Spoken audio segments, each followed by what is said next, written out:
Casimiro biglang pumutok, Jerwin ng Kaha, sinuwerte naman, kababayan ni Nery, tinawag na dangerous si Alas. Ito nga't pag-usapan natin. Pero bago ang lahat, pag-subscribe po ng channel ko, huwag nyo na rin kalimutan i-click ang notification bell para lagi kayong una sa balita. Mabagal na laban ang aasahan, balita sa mga pambato na isasalang, pasabog na video, lahat yan nandito. Nino Cruz TV ang iyong paborito. Pag-usapan nga po natin mga kaboxing, isang mabilis na update lang tayo. Prince Albert Pagara versus Alexi Mazur para sa IBF Lightweight Asia title ay naurong po ang petsa.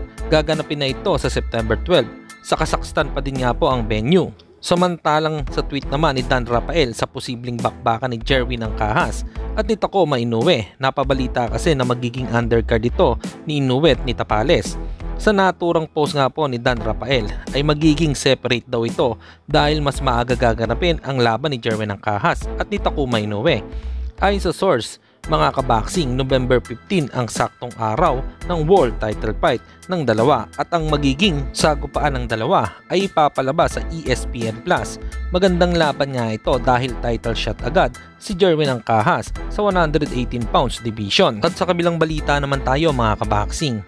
Matapos nga ang naturang post ni Luis Pantera Nery sa pagkasa nito kay Cuadro Alas, isang sikat na boxing vlogger na kababayan mismo ni Luis Nery ang napakomento dito na sila Bonita del Boxeo. Ayon sa kanya, gusto daw ba ni Nery na mapunta kay San Pedro? The Mexican Luis Pantera Nery as the dangerous Filipino General Casimiro to close the year with that fight. Careful what you ask for Cuadro Alas.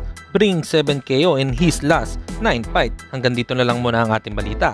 Dito na lang ang aking boxing news report. Babu!